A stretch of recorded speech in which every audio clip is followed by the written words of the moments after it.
الحمد للہ رب العالمین والصلاة والسلام علی حبیبہ محمد وآلہ وصحبہ اجمعین۔ اعوذ باللہ من الشیطان الرجیم، بسم اللہ الرحمن الرحیم۔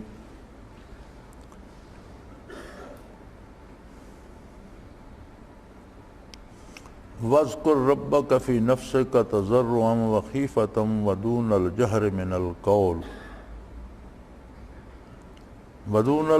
مِنَ الْقَوْلِ بِالْغُدُوِّ وَالْآصَالِ وَلَا تَكُن مِّنَ الْغَافِلِينَ۔ اللهم سبحانك لا علم لنا إلا ما علمتنا إنك أنت العليم الحكيم۔ مولاي صل وسلم دائما أبدا علی حبیبک خیر الخلق کلہم۔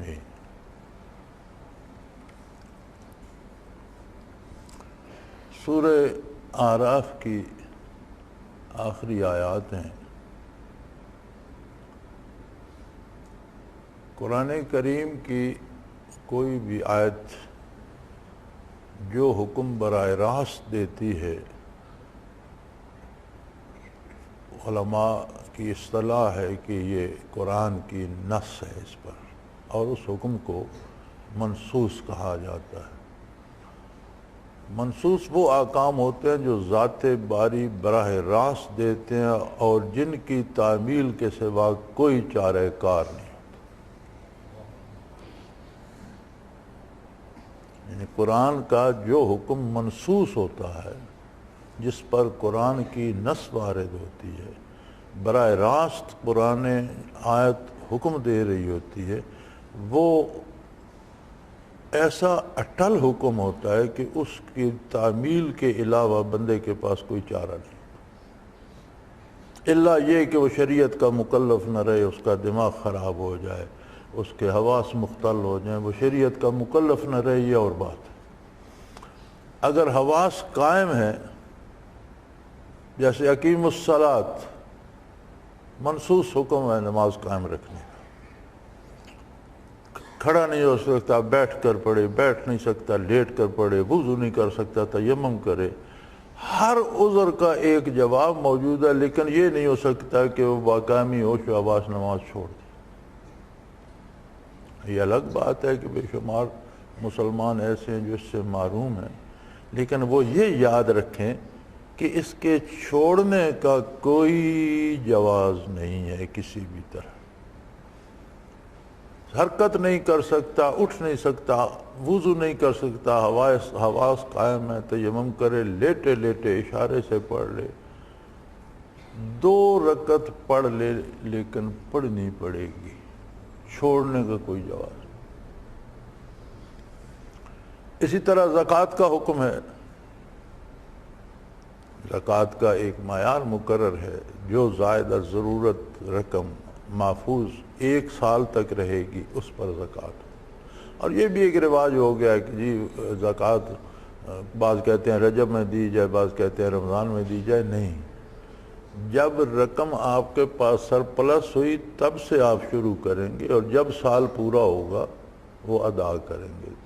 تو اس اعتبار سے سارا سال چلتی رہتی ہے زکوٰۃ۔ اسی طرح حج کا حکم ہے، لیکن اس کا ایک معیار مقرر ہے، جس پر فرض ہو جائے اسے کوئی مفر نہیں۔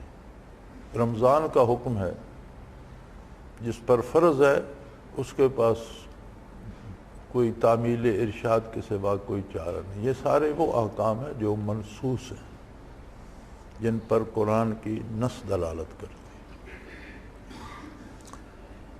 قرآن کی یہ آیہ کریمہ کیا حکم دے رہی ہے اور اس سے ہمیں کیا سمجھ آتی ہے؟ فرمایا وَاذْكُرْ رَبَّكَ فِي نَفْسِكَ تَضَرُّعًا وَخِيفَةً وَدُونَ الْجَهْرِ۔ یوں تو قرآن حکیم میں ذکر کرنے کے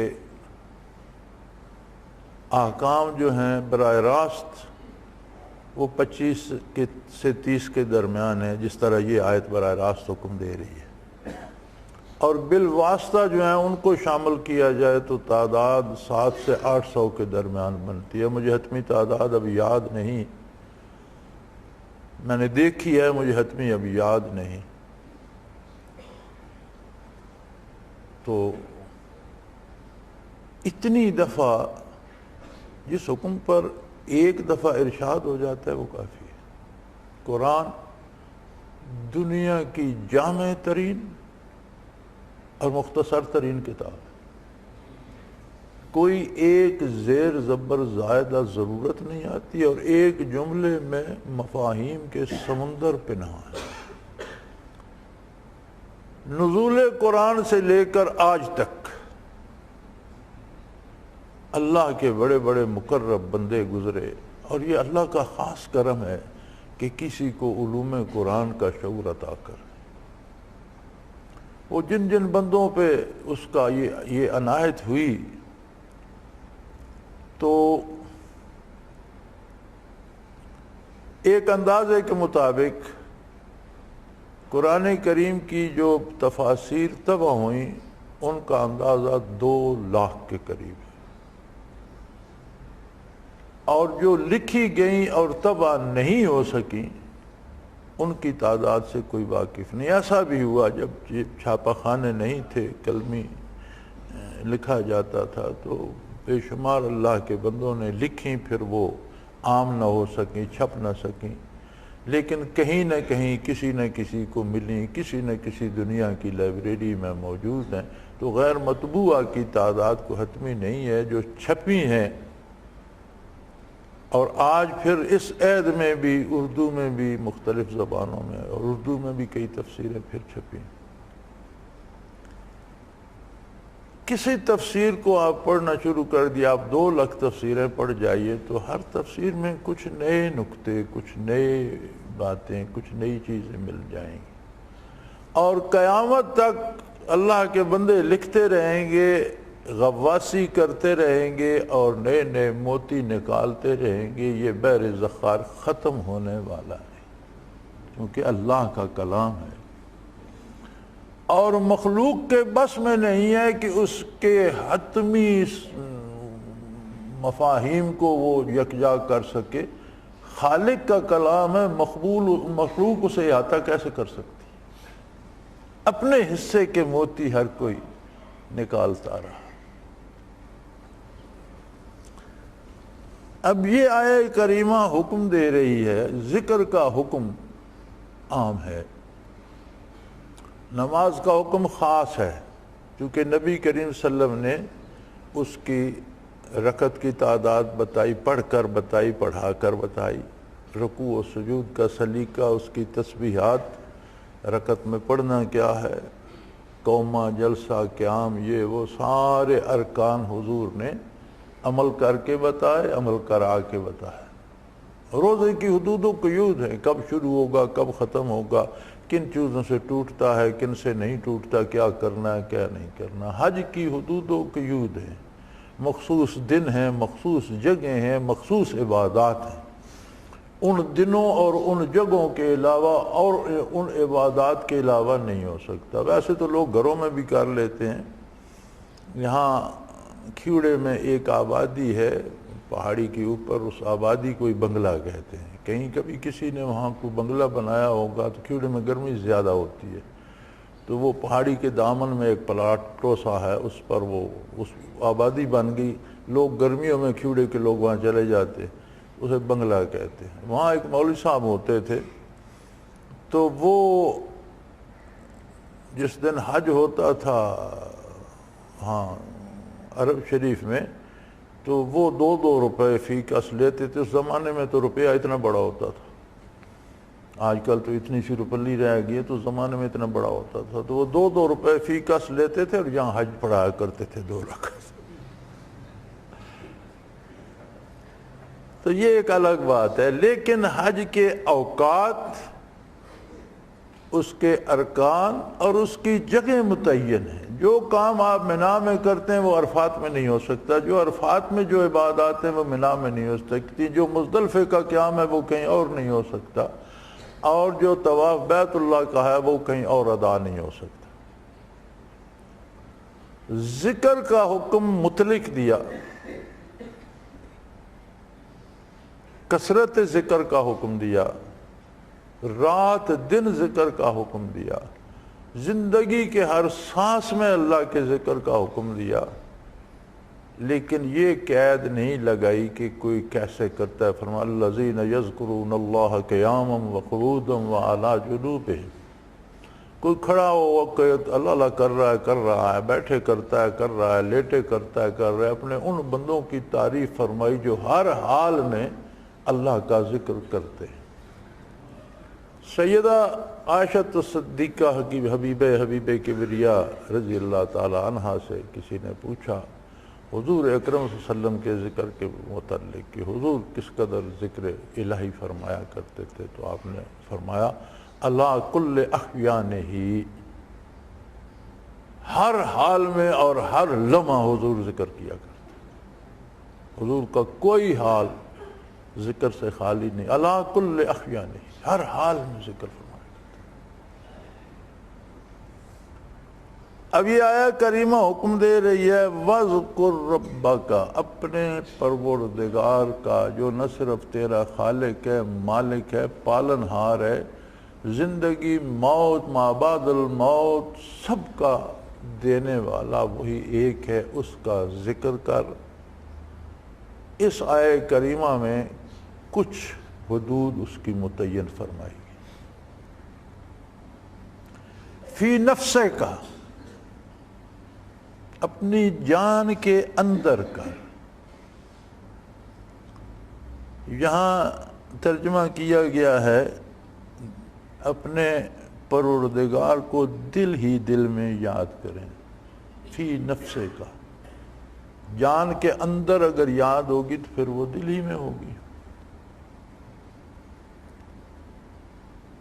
تضرعاً، پہلی قید یہ ہے کہ تجھے یہ خیال رہے، تجھے یہ یقین ہو کہ میں ذرہ بے مقدار ہوں، میری کوئی حیثیت نہیں اور وارگاہ بہت عالی ہے، وہ رب العالمین ہے اور میں اس کی تخلیق میں ایک ایسا ادنا ذرہ ہوں کہ اگر ہم اپنی ہستی کو ثابت کرنا چاہیں کہ میں بھی ہوں، جو ہر بندے میں آنا بھری ہوئی ہے، جتنی آبادی دنیا کی گزر چکی ہے، جو ہے اور جو آ رہی ہے، اس میں اگر ہم اپنے آپ کو لکھنا چاہیں اور اشاریہ لگا کر صفر لگانا شروع کر دیں، ساری زندگی لکھتے رہیں تو ایک لکھنے کی باری نہیں آئے گی، صفر ہی لکھتے چلے جائیں گے۔ فرمایا جب ذکر کر، یہ نہیں کہ تو ذکر پہ نازاں اور تو سمجھے میں بڑا پارسا ہو گیا اور میں بہت بڑا ہو گیا ہوں، نہیں، اپنی حیثیت بھی یاد رکھ، تضرعاً، اس کی عظمت بھی پیش نظر رہے،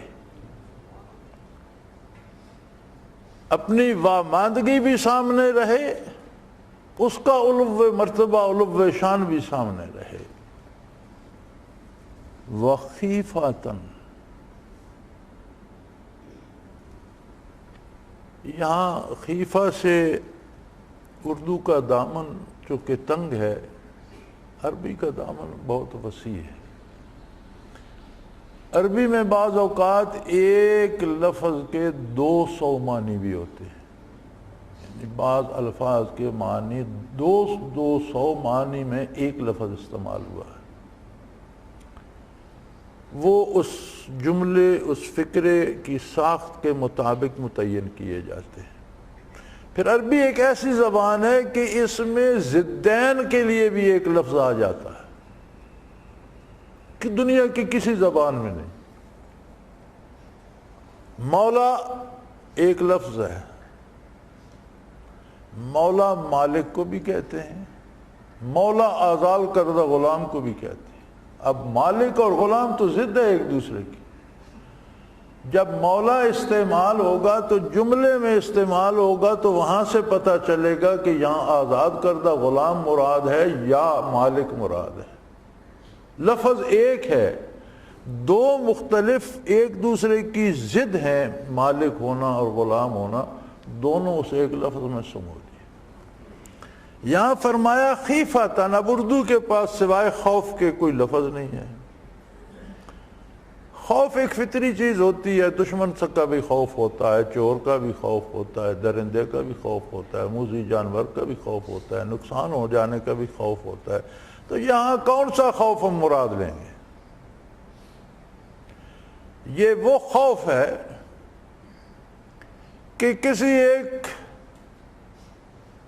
عام ترین دیہاتی کو پکڑ کر آپ ایک بہت بڑے بادشاہ کے دربار میں لے جائیں، اسے تسلیاں دیتے جائیں کہ بادشاہ تجھے انعام دے گا، بادشاہ تجھے خلعت فاخرہ دے گا، بادشاہ تجھے زمینوں کا مالک بنا دے گا، کئی گاؤں کی جاگیر دے، آپ بتاتے رہے کہ وہ اندر سے لرزاں ترساں ہی ہوگا۔ کیوں؟ اس کے سامنے اپنی بے مائگی اور شہنشاہ کی عظمت ہوگی۔ آپ اسے تسلیاں دیتے رہیں کہ بھائی بادشاہ تمہیں بہت انعام دینا چاہتا ہے، پورے ملک میں تمہیں بڑا سردار بنا دے، کچھ بھی ہو، لیکن اس کا اندر لرز رہا ہوگا کہ میں اور بادشاہ کے دربار میں پتہ نہیں کیا ہو جائے۔ فرمایا ذکر کر،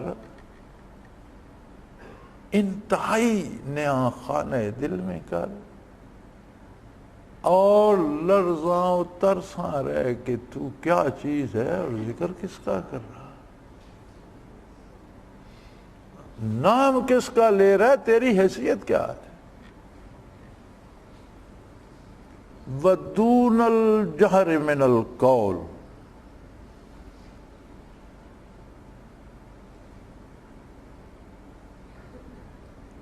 جہر کہتے ہیں اس آواز کو، جیسے میں بات کر رہا ہوں آپ سن رہے ہیں، یہ بات جہر ہے۔ اسے میں زیادہ زور سے کہوں یا آہستہ کہوں، میرے ساتھ کھڑا ہوا دوسرا بندہ بھی سن رہا ہے تو وہ خفی نہیں ہے، وہ جہر ہے۔ جیسے ہم نماز ادا کرتے ہیں تو اس میں جہر منع ہے، یہ بھی منع ہے کہ الفاظ ہی منہ سے نہ نکلیں، دل میں دہراتے ہیں۔ اگر منہ سے لفظ ادا نہیں کریں گے نماز نہیں ہوگی، لیکن اگر آپ بنانا شروع کر دیں کہ ساتھ والے کو بھی سنائی دے تو اس کی بھی خراب ہوگی، آپ کی تو ہوگی۔ تو جس طرح نماز ادا کی جاتی ہے کہ اس میں جہر نہیں ہوتا، یہ ذکر بھی اس طرح کر دون الجہر من القول، جس میں قول الفاظ دوسرے کو سنائی نہ دیں بغیر جہر کے۔ کتنا کروں یا اللہ؟ بالغدو والآصال۔ قرآن پاک میں، حدیث پاک میں اور عربی لغت میں جہاں بالغدو والآصال استعمال ہوا ہے، ترجمہ تو اس کا بنتا ہے صبح و شام، اور یہاں بریکٹ میں لکھا ہے ہمہ وقت۔ ایک انگریزی ترجمہ اس کا آتا ہے راؤنڈ دا کلاک، جو انگریزی لفظ ہے نا راؤنڈ دا کلاک، یعنی ہر وقت، ہر لمحے۔ اس کو آپ اگر عربی کی مبارک زبان میں کہنا چاہیں گے تو یہی لفظ آئے گا بالغدو والآصال۔ اب آگے اس سے بھی کڑی شرط عائد کر دی، وَلَا تَكُن مِّنَ الْغَافِلِينَ، کبھی ذکر سے غافل نہ ہونا۔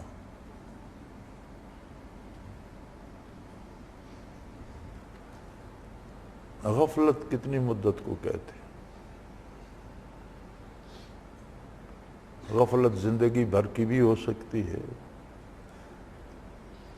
غفلت کچھ عرصے کی بھی ہو سکتی ہے، چند سالوں کی بھی ہو سکتی ہے، غفلت چند مہینوں کی بھی ہو سکتی ہے، چند ہفتوں کی بھی ہو سکتی ہے، چند دنوں کی بھی ہو سکتی ہے، چند ساعتوں کی بھی ہو سکتی ہے، اور غفلت ایک سانس کی بھی ہو سکتی ہے، ایک لمحے کی غفلت بھی ہو سکتی ہے۔ فرمایا لا تکن من الغافلین، ذکر سے غفلت نہ۔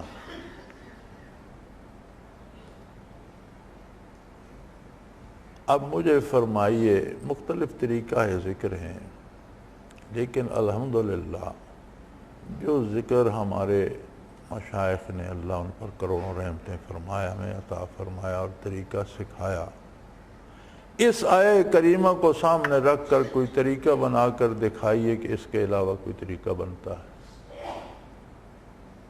جن دوستوں کو سوال ہوتا ہے نا کہ ذکر کا یہ طریقہ کہاں ہے، ان کے لیے میں عرض کر رہا ہوں کہ ذکر کا یہ طریقہ سورہ احزاب کی اس آیہ کریمہ میں ہے۔ اپنے رب کا ذکر کر، اپنے دل میں کر، نہایت عاجزی سے عظمت الہی کو سامنے رکھتے ہوئے بغیر آواز نکالے کر، ہمہ وقت کر، اور کوئی لمحہ غفلت کا نہ آئے۔ تو جب تک پاس انفاس نہ ہو، جب تک دل کی دھڑکن میں اللہ نہ سما جائے، یہ ممکن نہیں کہ غفلت کا لمحہ نہ ہے۔ جو لوگ ذکر جہر کرتے ہیں ان کو خود غور کرنا چاہیے، وہ ہمارا مسئلہ نہیں ہے۔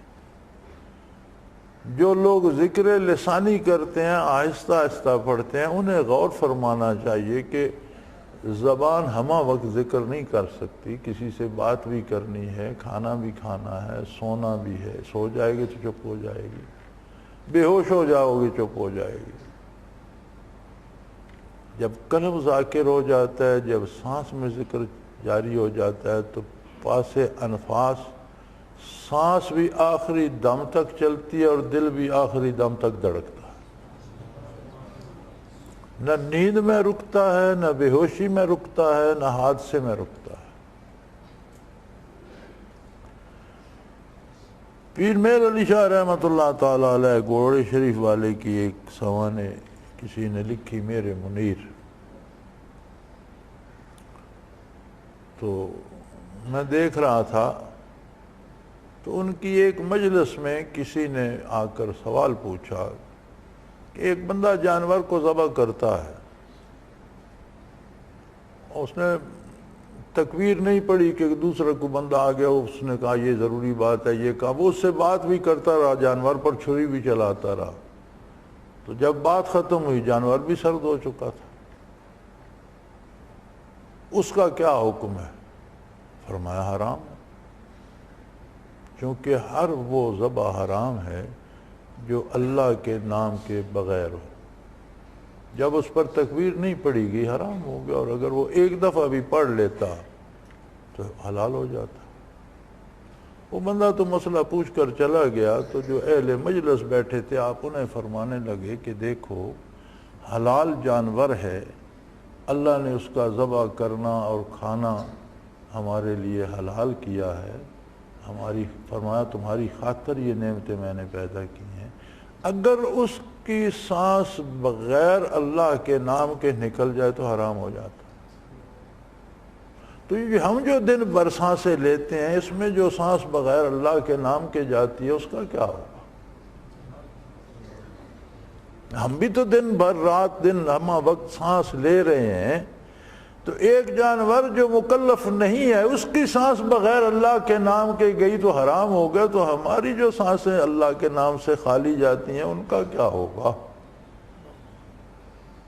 اسی لیے صوفیاء کا مقولہ ہے کہ جو دم غافل سو دم کافر، یعنی وہ ناشکری میں چلا گیا۔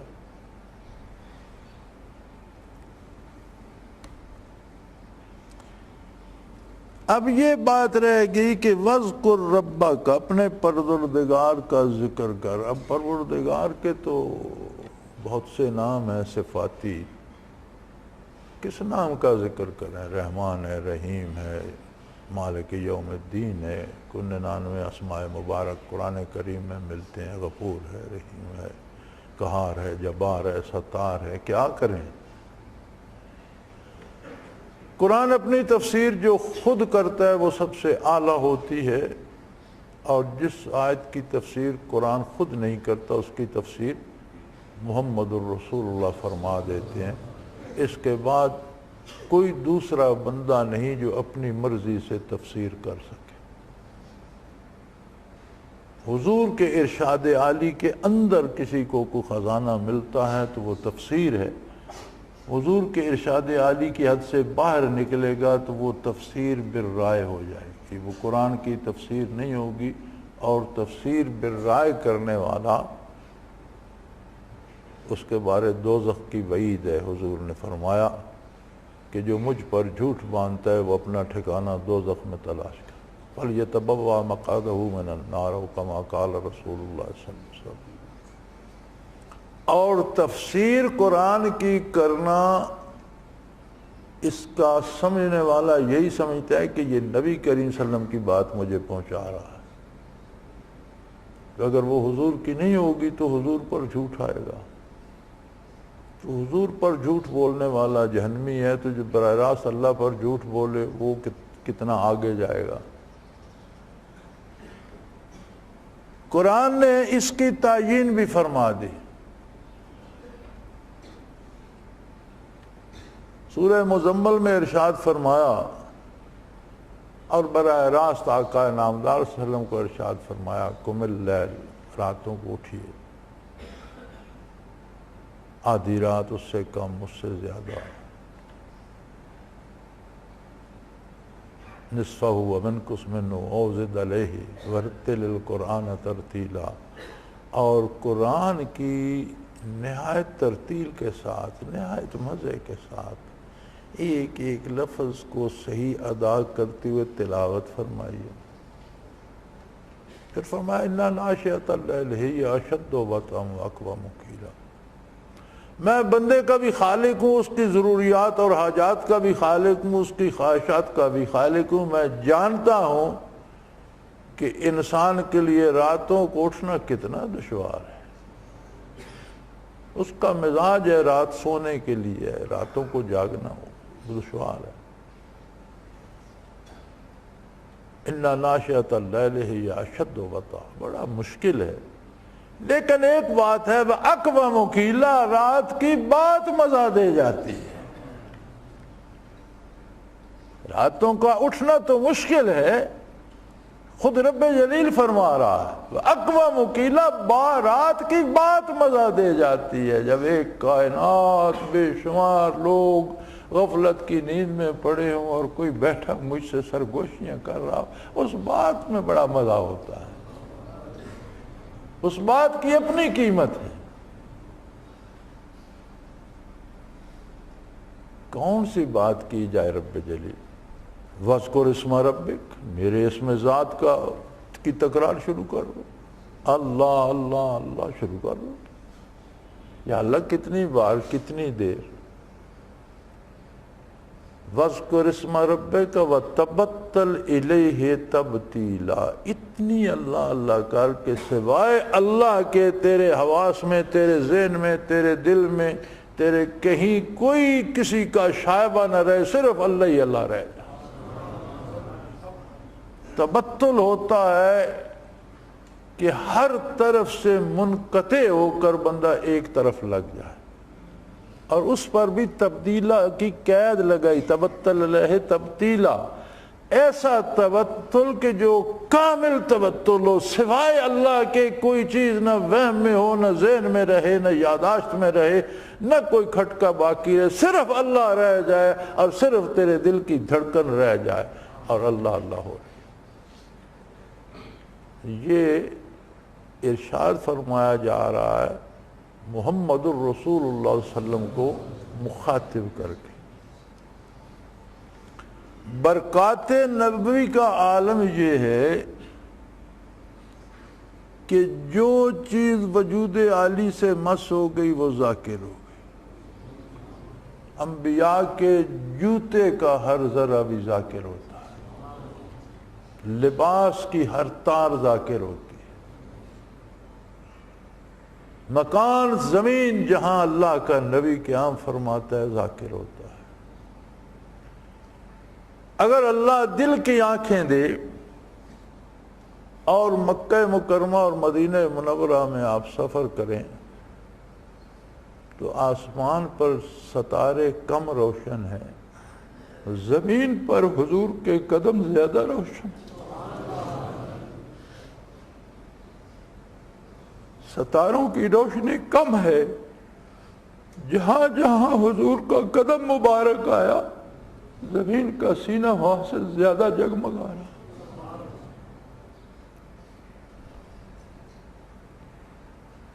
اس کے علاوہ جو رب جلیل نے مجھے سمجھ دی، میں نے یہ دیکھا کہ دور تک صحراؤں میں حد نگاہ تک کیفیات اور نورانیت پھیلی ہوئی ہے۔ جو فضا ہے نورانی ہے، اس میں جو ذرات ہیں ان میں نور ہے۔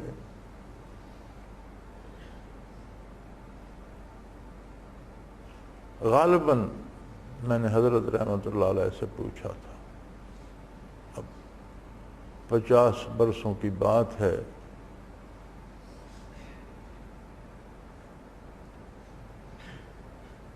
ایک عمر کا قصہ ہے، 2-4 گھڑی کی بات نہیں، کہ یہ تو سمجھ میں آیا کہ قدوم مبارک جہاں رکھے زمین منور ہو گئی، یہ فضاؤں میں کیا ہے؟ فرمایا یہ نگاہ علی کی برکات، جہاں جہاں نبی کی نگاہ جاتی ہے فضائیں منور ہوتی جاتی۔ جس وجود عالی میں اتنی برکات ہے کہ ہر چیز منور ہوتی جاتی ہے، اسے پھر حکم دیا جا رہا ہے۔ اس کا مطلب ہے کہ اس حکم سے مراد یہ ہے کہ جو میرے نبی کا دامن تھامے گا اس کے لیے ذکر دوام کے علاوہ کوئی چارہ نہیں۔ اگر آپ کے ملک میں کوئی قانون بنے کہ اس سے سربراہ بھی مستثنا نہیں، تو اس کا مطلب ہوگا کہ کوئی شہری اس سے مستثنا نہیں۔ جو حکم براہ راست نبی کریم صلی اللہ علیہ وسلم پہ آتا ہے، اس کا مطلب ہے ساری امت اس کی مکلف ہے، کوئی مستثنا نہیں۔ یہ صحیح نہیں ہے کہ پیر صاحب ذکر کریں گے، ہم پیر صاحب کو شرینیاں دے کر آخرت میں حصہ لے لیں گے، نہ پیر صاحب حصہ دیں گے نہ آپ لیں گے، جو کرے گا اپنے لیے کرے گا۔ آپ حکیم سے دوا لیتے ہیں تو یہ کیوں نہیں کرتے کہ یار دوائی کے پیسے میں دیتا ہوں، دوائی حکیم صاحب خود آپ ہی کھا لیں، میں ٹھیک ہو جاؤں گا۔ ڈاکٹر سے دوا لیتے ہیں تو کیوں نہیں کہتے ڈاکٹر صاحب یہ ٹھیک ہے اپنے آپ کو ہی لگا لیں، میں ٹھیک ہو جاؤں گا، ان کی قیمت میں دے دیتا ہوں۔ یہ قانون صرف آخرت کے لیے ہے کہ جی کچھ پیسے دے دیے تو اب پیر صاحب ہی کرتے رہیں گے تو ہماری آخرت بن جائے گی۔ میاں یہ سودا پیسوں کا نہیں ہے، یہ دلوں کا ہے۔ پیر وہ پیر ہے، شیخ وہ جو شیخ ہے جو برکات محمد الرسول اللہ بانٹنے کی اہلیت رکھتا، اور مرید وہ مرید ہے جو ان برکات کی طلب میں ہے، باقی سب افسانہ ہے۔ یار لوگوں کی گھڑی ہوئی کہانیاں ہیں، قصے ہیں، الف لیلہ ہے، عند اللہ اس کی کوئی حیثیت نہیں۔ پیر شیخ وہ ہے جو برکات نبوت تقسیم کر سکے۔ ان میں آگے 2 طرح کے لوگ ہیں، علماء ظواہر جو علماء حق ہیں، جو ارشادات باری اور ارشادات رسول تقسیم فرماتے ہیں، ان کا اپنا مقام ہے۔ وہ بھی تو اللہ کی بات پہنچاتے ہیں، اللہ کے حبیب صلی اللہ علیہ وسلم کی بات پہنچاتے ہیں۔ علماء باطن یا علماء حق وہ جو باطنی نعمتیں اور کیفیات تقسیم کرتے ہیں، ان کا مقام زیادہ اعلیٰ ہے، بہت قیمتی جنس بیچتے ہیں، یہ درد دل بیچتے ہیں بھائی۔ اس شخص کے بھی ساتھ رہو جو اللہ کے رسول کی بات پہنچاتا ہے، خود بھی اس پہ عمل کرتا ہے، آپ کو بھی اس کے ساتھ مل کر عمل کی توفیق ہوتی ہے۔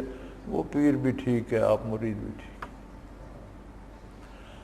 اگر کوئی ایسا مل جائے جو دلوں کی دوا بیچتا ہو تو یہ تو غنیمت ہے، یہ تو اللہ کی عطا ہے، ورنہ لوگوں نے عمر بھر تلاش کیا اور دنیا چھان ماری، اور انہیں کوئی ایسا بندہ نہ مل سکا جو زندگی میں انہیں یہ نعمت دیتا۔ ایسے لوگ بھی دنیا سے گزرے۔ ہم گزر رہے تھے، گجرات سے اندر دیہات کی طرف جا رہے تھے، حضرت جی رحمۃ اللہ تعالیٰ علیہ تشریف فرما تھے میرے ساتھ.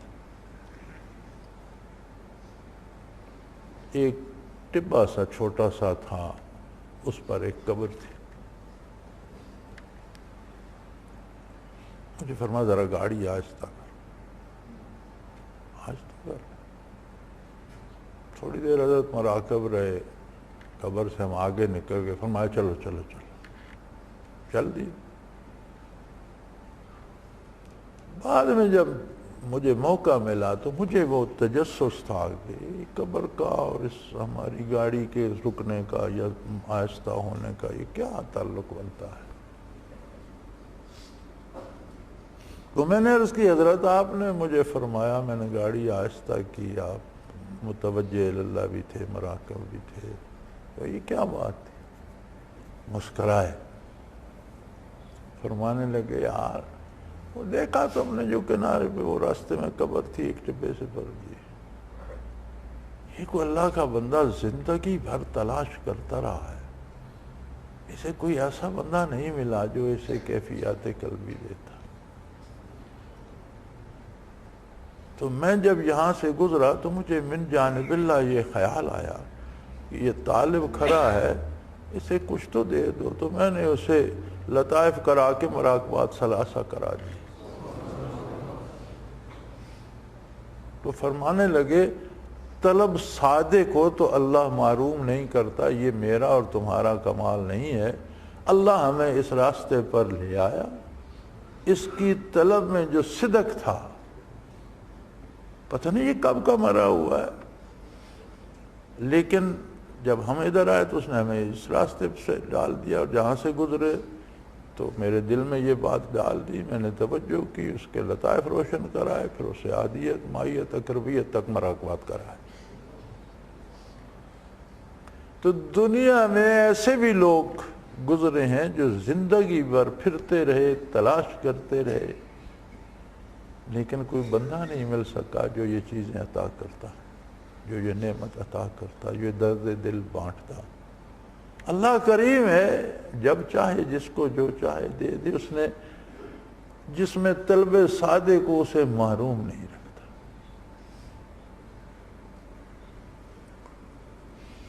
تو بہرحال یہ حکم منصوص ہے, نص قرآنی سے ہے. ہمارے بزرگوں نے, ہم نے جو سمجھا اس کا طریقہ ذکر یہی بنتا ہے جو آپ کرتے ہو. ہاں ذکر کا حکم مطلق ہے, اور نبی کریم صلی اللہ علیہ وسلم نے اس کا کوئی طریقہ کسی پر پابند نہیں کیا. یہ شرائط تو خود قرآن نے لگا دی نا, کہ شور شرابہ نہ کرو, مسجدوں کو ذکر کے نام پر سر پہ نہ اٹھا لو, آواز نہ آئے, دل میں کرو, اللہ کی عظمت کا خیال رکھتے ہوئے کرو, اس کے امید کے کرم کے امیدوار ہو کر کرو, اور ہم وقت کرو. یہ کہہ دیں تو اللہ نے لگا دیں. جس طرح نماز, روزہ, حج کے ارکان مقرر ہیں, اوقات مقرر ہیں, اس طرح ذکر کے نہ ارکان مقرر ہیں, نہ کوئی طریقہ مقرر. ہم یہ نہیں کہتے کہ جو ہمارے طریقے کے مطابق ذکر نہیں کرتے وہ غلط کرنے, ہرگز نہیں. جو جس طریقے سے کرتا ہے اس کے اپنے ذمے ہے کہ اسے کس طرح, اس کے پاس کیا ثبوت ہے, اور وہ کرے. ذکر کیا جائے, اس کا نہ وقت معین ہے, نہ جگہ معین ہے, نہ کوئی طریقہ معین ہے. لیکن ہمارے بزرگوں نے اس آیہ کریمہ کی روشنی میں جو بہترین طریقہ اس کے مطابق تلاش کیا, صرف ہمارے مشائخ نے نہیں, اہل اللہ کی ایک کثیر جماعت, اور یہ صحابہ کرام, صحابہ کرام کا تو قرآن گواہ ہے. ثم تلین جلودہم وقلوبہم الی ذکر اللہ. وہ ایک نظر کی بات تھی, ان کی تو کھال سے لے کر نہا خانہ دل تک ہر باڈی سیل ذاکر ہو گیا. ثم تلین جلودہم وقلوبہم الی ذکر اللہ. صحابہ کرام کی بات تو خود قرآن اللہ گواہی دے رہا کہ ان کی کھال کا ہر ذرہ, ان کے گوشت کا ہر ذرہ, ان کی ہڈیوں کا ہر ذرہ, ان کی زبان, ان کی نگاہ, ان کا دل, ان کا ذہن, ان کے ہاتھ پاؤں, ان کے وجود کا ہر باڈی صلی اللہ کرتا تھا.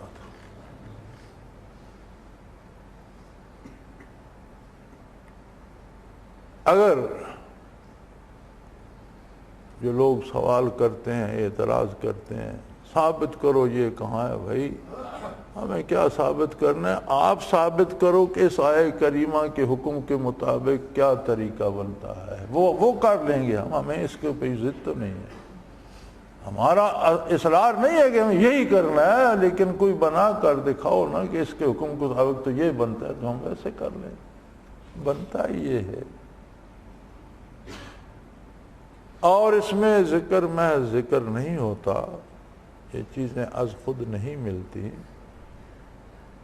ہل چلانا پڑتا ہے، بیج بونا پڑتا ہے، بارش کا انتظار کرنا پڑتا ہے، پھر جا کر نمو ہوتی ہے، فصلیں اگتی ہیں۔ ایک ایک بندے کے ساتھ محنت کرنا پڑتی ہے، ایک ایک بندے کے دل کو دھونا پڑتا ہے، اور شیخ کا حال وہ ہوتا ہے جو دھوبی کا ہوتا ہے، کہ سب کے کپڑے دھو کر سب کی میل اس کے کوئی کسی حصے پہ لگی ہوتی ہے، کوئی کسی حصے پہ لگی، خاک روب جھاڑو دیتا ہے، آپ کی سڑکیں آپ کی گلیاں صاف ہو جاتی ہیں، لیکن اس کے سارے بدن پہ گرد جم جاتی ہے۔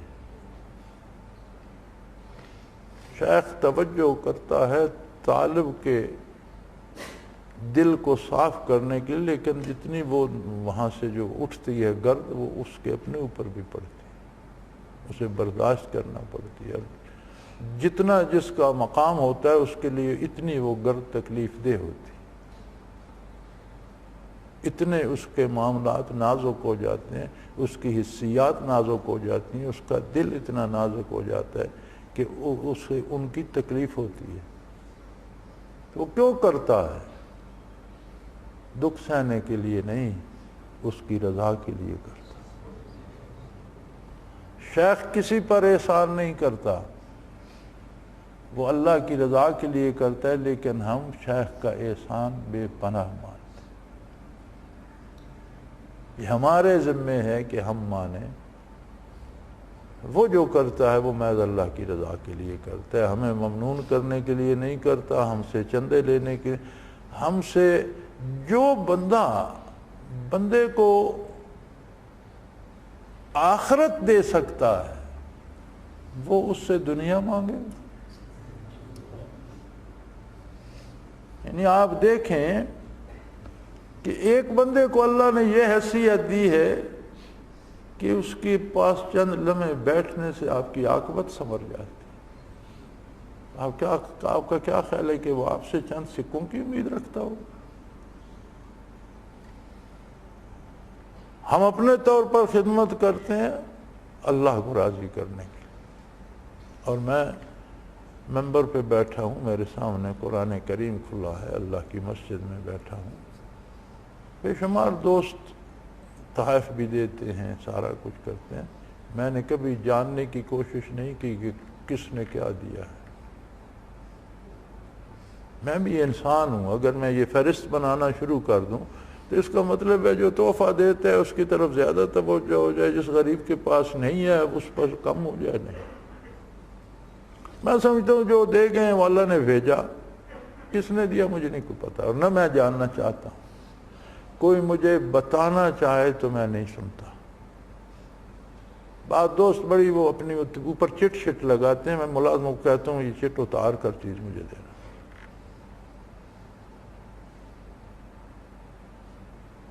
کہ اس کا یہ مطلب تو نہیں کہ ایک بندے کے پاس تو پیسے ہیں، وہ تو آپ کے لیے ایک جوتا لے آئے، ایک جوڑے کپڑے لے آئے، ایک پگڑی لے آیا، آپ کے لیے کوئی اور قیمتی تحفہ لے آئے، کوئی چیز لے آئے۔ جس غریب کے پاس نہیں ہے وہ کچھ نہیں لا سکا، تو پھر انسان ہے نا شیخ بھی۔ 3 بندے آئے، وہ جانتا ہے 2 نے تو یہ خدمت کی ہے، تیسرے نے کچھ نہیں دیا، تو اس کے دل میں بھی شاید فرق تو آئے۔ اس سے بہتر نہیں ہے کہ وہ جانے ہی نہیں۔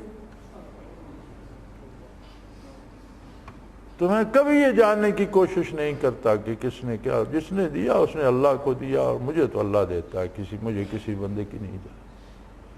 اور جو آتا ہے وہ باہر غریب ہوگا، فقیر ہوگا، ان پڑھ ہوگا، مزدور ہوگا، میرے لیے وہ ایک طالب علم ہے اور اللہ کی طلب کے لیے آیا ہے، اتنا ہی قیمتی ہے جتنا کوئی عالم یا کوئی امیر یا کوئی دولت۔ الحمدللہ میرے دل میں کبھی یہ خیال نہیں آیا کہ اس کو زیادہ ملے اس کو کم. ہمارا کام ہے برکات اللہ کے رسول کی ہیں، ہم تک ہمارے مشائخ نے پہنچائی، ہمیں مخلوق تک پہنچانی ہے. جو ہوتا ہے ہم لٹا دیتے ہیں. اب دامن اپنا اپنا ہے، کس نے کتنا سیدھا رکھا ہوا ہے، کس کا کتنا دامن پھٹا ہوا ہے، کس کا کتنا ثابت ہے. یہ ظرف تو اپنا اپنا ہے نا، کس نے اس میں سے کتنا لے لیا، اس نے ہر کسی نے اپنے ظرف کے مطابق لینا.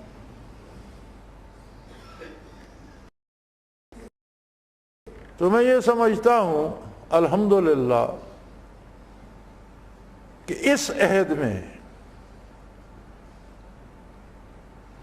ہم جیسا خوش نصیب بہت کم ہو،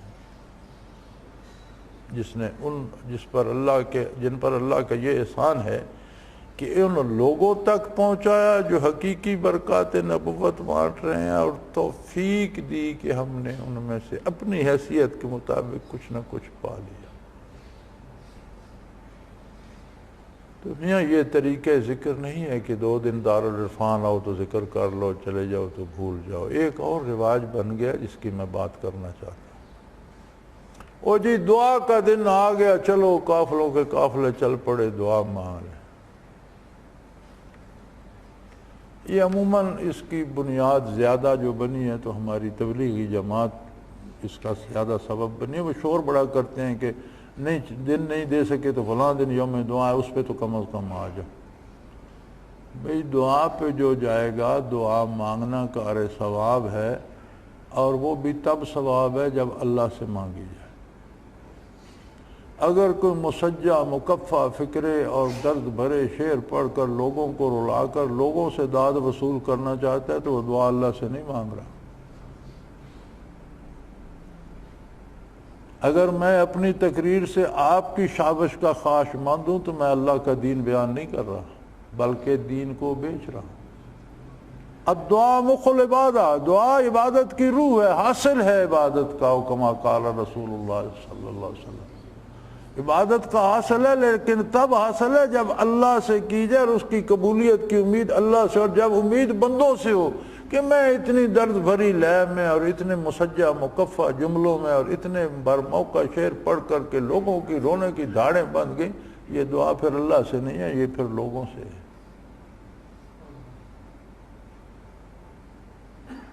دعا وہ دعا ہے جس میں توقع اس ذات کے ساتھ.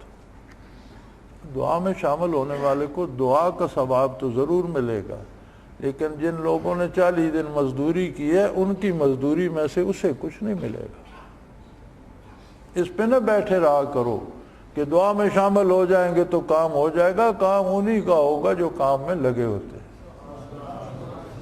جو دعا میں شامل ہوگا دعا کے ثواب کا حصہ پائے گا. درد دل دعا میں نہیں بٹتا میاں، اس کے لیے تو راتیں دن لگانے پڑتے ہیں، آرام تج کرنے پڑتے ہیں، محنتیں کرنا پڑتی ہیں. اور یہ اللہ کریم کا احسان ہے، ہمارے مشائخ کا در ایسا ہے، یہاں چیزیں بانٹی نہیں جاتی، یہاں لٹائی جاتی. بانٹنا اور بات ہے، لٹانا اور بات ہے. اب یہ ہر ایک کی ہمت ہے کہ وہ کتنا اٹھا سکتا ہے، لے جائے. الحمدللہ نہ حضرت جی کا یہ کبھی ہوتا تھا اور نہ کبھی میں نے یہ کیا ہے کہ تم فلاں فلاں مقام پہ رک جاؤ، فلاں فلاں تک جاؤ. چل سکتے ہو تو جاؤ جہاں چل سکتے ہو، کتنا چل سکتے ہو. یہ لٹانا ہوتا ہے. تاریخ تصوف اٹھا کے دیکھیں، ایک ایک مراقبہ کراتے سالوں لگواتے تھے اس پر. اس طرح کوئی نہیں لٹاتا. مولانا احمد علی لاہوری رحمۃ اللہ تعالیٰ علیہ ہمارے ہمسر تھے، 60s میں ان کا وصال ہوا. بہت پائے کے ولی اللہ تھے. منازل بالا میں عرشی آخری عرشی منازل میں تھے. خال خال لوگ ملتے ہیں، 15-20 لوگ ہوں گے بر صغیر میں اس پائے کے. 14 صدیوں میں اس پائے کے ایک بندے تھے اور اپنے زمانے کے قطب ارشاد تھے. خدام الدین میں ان کی تحریر آج بھی موجود ہوگی. فرماتے تھے میں نے 40 سال میں حاصل کی ہے یہ نعمت. کوئی میرے پاس 4 سال کے لیے آ جائے، اپنے گھر والوں کو 4 سال کا خرچہ دے آئے، اپنا 4 سال کا خرچہ ساتھ لائے، 4 سال میرے ساتھ رہے، مسجد سے باہر نہیں جانے دوں گا، رات دن اللہ اللہ کراؤں گا، اور میں 4 سال میں اسے فنا فی الرسول کرا دوں۔ یہ خدام الدین میں چھپا تھا، نہ کوئی 4 سال کے لیے گیا اور نہ کسی کو یہ نعمت نصیب ہے۔ تو یہاں تو اللہ کا احسان ہے، نہ کوئی سالوں کی قید ہے نہ دنوں کی قید ہے، لمحوں میں لوگ آتے ہیں اور ان کے دل منور ہو جاتے ہیں۔ وہ ایک دن آئے صبح بتا رہے ہوتے ہیں میں نے وہاں انوارات دیکھے، میں نے وہ دیکھا۔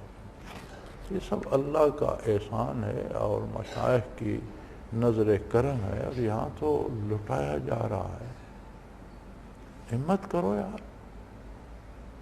زندگی کے وہی پل قیمتی ہیں جو اس نعمت کے حصول میں لگ گئے، پھر وہ پل قیمتی ہیں جو اس کی حفاظت میں صرف ہو گئے۔ باقی زندگی ہم نے ضائع کر دی، باقی ضائع گئی۔ ہر ساتھی اپنی جمع تفریق کر کے اپنا حساب نکال لے کہ کتنی فرصت ملی تھی، اس میں سے کتنی کام میں لائے اور کتنی ضائع گئی۔ اللہ کریم آپ سب کی محنت قبول فرمائے، تمام احباب کو مستفید فرمائے، ہمیشہ اس پہ قائم رکھے، خلوص دل، صدق دل کے ساتھ، اور اللہ کرے آخرت میں بھی یوں ہی ذاکرین کی جماعت کے ساتھ شامل ہوں اور انہی لوگوں میں اٹھیں جو اللہ اللہ کرتے سو گئے، اور جن کی خاک گور بھی اللہ ہی اللہ کرتی رہی، اللہ انہی کے ساتھ حشر فرمائے۔ وآخر دعوانا ان الحمدللہ رب العالمین۔ جناب آپ کی سنت